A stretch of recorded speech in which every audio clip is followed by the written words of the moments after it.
ओम गुरु ब्रह्मा गुरु विष्णु गुरुदेव महेश्वर गुरु साक्षात् परम ब्रह्म तस्मै श्री गुरुवे नमः। अखंड मंगलकारं भक्तं जन चराचरं तद्वत्तं दर्शितं जन तस्मै श्री गुरुवे नमः। ओम गुरुवे नमः। ओम गुरुवे नमः। ओम गुरुवे नमः।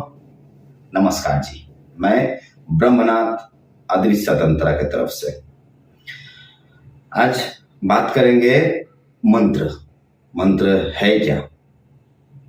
ये टॉपिक बड़ा अनोखा होगा, बड़े समझने वाली बात होगी इसमें, तो वीडियो में जरूर जाएंगे। वीडियो में जाने से पहले आप लोगों से ये मेरा अनुरोध है कि चैनल को सब्सक्राइब जरूर करके रखें और सब्सक्राइब करने के बाद साइड में जो ऑल का नोटिफिकेशन आइकन बेल है उसको जरूर दबा दीजिएगा, ताकि मैं जब वीडियो अपलोड करूं तो सबसे पहले आप तक पहुंच जाए और आप तंत्र के बारे में सारी चीजें जान सको। अगर हमारे वीडियो अच्छे लग रहे हैं या मैं ठीक बोल रहा हूं तो एक लाइक कर दीजिएगा। कोई भी आपको बताना हो मुझे, चाहे साधना रिलेटेड हो, ये जो मैं टॉपिक बता रहा हूं वो रिलेटेड हो, तो कमेंट बॉक्स में कमेंट जरूर कीजिएगा। ठीक है, तो चलिए आगे बढ़ते हैं। बात करेंगे मंत्र। मंत्र है क्या, कहां से आया और इसका प्रयोग हम कैसे करेंगे।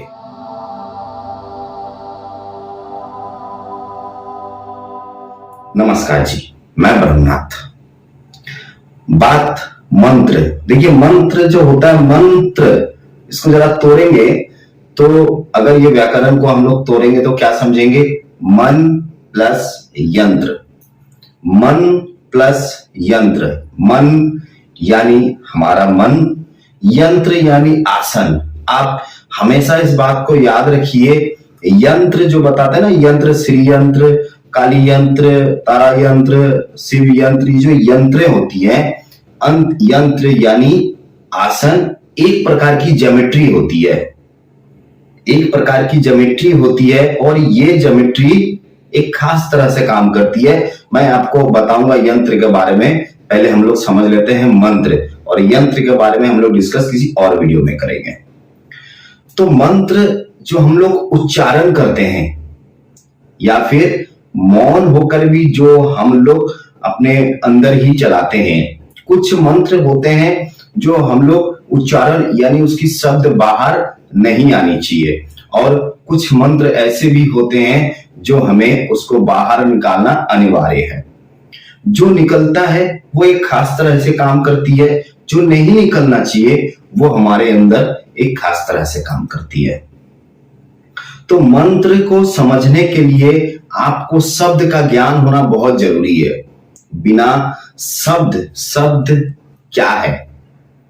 ये जो हम बोल रहे हैं ये शब्द है, आवाज है, ध्वनि है। ये ध्वनि को आपको समझना बहुत जरूरी है। ध्वनि का अलग एक तरंग होता है, एक लय होता है, एक सुर होता है, एक ताल होता है। अगर हम ध्वनि को समझ गए तो हम उस परम ब्रह्म से बहुत आसानी से जुड़ सकते हैं। आप देखिए, मंत्र हम अगर उच्चारण करेंगे ओम त्र्यंबकम यजामहे, तो ये उच्चारण और एक उच्चारण ओम त्र्यंबकम यजामहे, ये उच्चारण में बहुत अंतर होता है। तो ये जो तरंगे हैं, ये तरंगे को समझना बहुत जरूरी है। मैं कोशिश कर रहा हूं कि आपको मंत्र के बारे में ज्यादा से ज्यादा समझाता कोशिश कर रहा हूं, ताकि मैं आपको समझा सकूं। तो मंत्र को समझने से पहले आप ये जान लीजिए कि आया कहां से है। ये जो शब्द हम बोल रहे हैं, आप बोल रहे हैं, जो ध्वनि, किसी भी तरह का ध्वनि जो उत्पन्न हो रहा है, किसी भी तरह का ध्वनि जो उत्पन्न हो रहा है, ध्वनि जब टकराता है तो वहां से एक नया ध्वनि का सृष्टि होता है। ठीक है, ध्वनि और ध्वनि जब टकराता है तो एक नया ध्वनि का उत्पन्न होता है। जैसे हमारा मुंह, जीभ, सांसें और हमारा जो दांत है, इसके बीच टकराने से जो ध्वनि आवाज आ रही है, ये जो ध्वनि बन रही है, यहां बन नहीं रही है, बन यहां रही है। जब हम होठ को छोटा करते हैं, बड़ा करते हैं, जीभ को अलग अलग तरह से हम लोग खास तरह से जब हम इसको प्रयोग करते हैं तो वो शब्द में अंतरित होता है, शब्द में बदल जाता है। तो ध्वनि हमारा यहां से आ रही है, नाभि से आके सीधा यहां से आ रही है, तो ये ध्वनि है।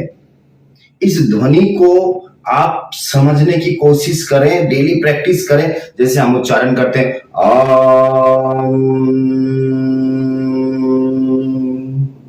ये जब हम उच्चारण करते हैं तो हमारा आपको क्या लग रहा है, ये ध्वनि हमारे ऊपरी लहरों पे बन रहा है? नहीं, ध्वनि हमारे नाभि से होके सीधा मुंह से निकल रही है।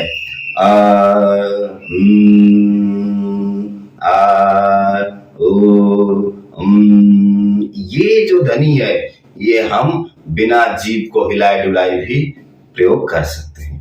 तो हम लोग समझ गए कि ध्वनि आ कहां से रहा है और शब्द बन कैसे रहा है। ठीक है, अब आते हैं कि इस मंत्र यानी ध्वनि का उच्चारण, इतने सारे ध्वनि, इतने सारे शब्द, शब्द का उच्चारण कहां से आया? शब्द का उच्चारण शब्द से ही आया। ध्वनि टकराया और वो शब्द में परिवर्तन हो गया। ठीक है, तो जब सृष्टि हुआ था तो वो टाइम सिर्फ 3 ही शब्द था, ध्वनि एक ही था। कौन सा ध्वनि था?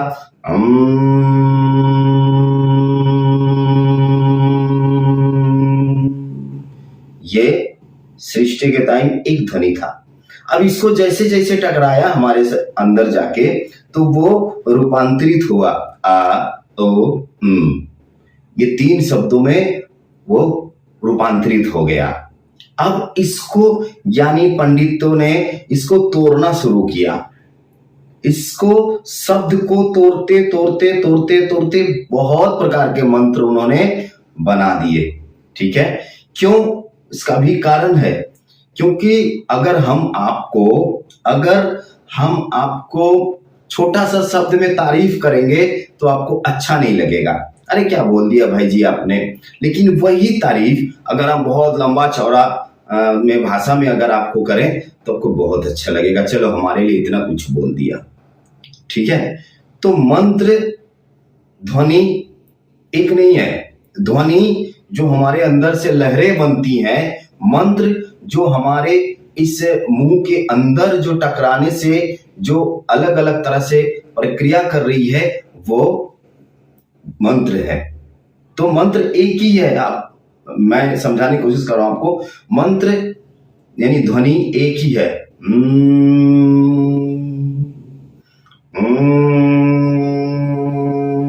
आप जरा इसको कनेक्ट करेंगे ना अपने नाक के ऊपर सीधा जाके आपको यहाँ पर आपको एहसास होगा, इस ध्वनि का एहसास आपको होगा, ये आप करके देख सकते हैं। तो हमने क्या सीखा? हमने सीखा ध्वनि उत्पन्न कहां से हो रहा है, उसके बाद मंत्र बन कैसे रहा है। अब हम बताते हैं कि मंत्र का प्रयोग हम कैसे करेंगे। मंत्र यानी कोई भी शब्द का प्रयोग। मान लीजिए हम शब्द का उच्चारण कर रहे हैं कि किसी को हम बस में कर लें, किसी को, ये जो पूरा यूनिवर्स है, पंच तत्व है, इसको हम बस में कर लें तो हम 2 तरह से होता है, 2 तरह से होगा। एक तो मंत्रपुक्त और एक आपका मौन। मैं आपको मौन वाला आज नहीं बता रहा हूं, आज बता रहा हूं मंत्र। तो मंत्र अगर हम उच्चारण करें, बहुत सीधी सी मंत्र हम उच्चारण करेंगे, हे पंच तत्व अग्नि पृथ्वी वायु आकाश और जल, आप हमारे ऊपर कृपा करें या दया करें। जब हम इसको बार बार बोलते रहेंगे तो ये जो शब्द है ये तरंगे बन के हमारे पंच तत्व में विलीन हो जाएगा। मतलब हमारा मैसेज जो है वो पंच तत्व में बांट देगा, अग्नि पृथ्वी वायु आकाश और जल। इससे आप बहुत जल्द कनेक्ट हो जाएंगे। चलिए आज के लिए इतना ही, आगे वीडियो में जरूर आपसे मिलेंगे, बात करेंगे। नमस्कार जी, ओम नमः शिवाय।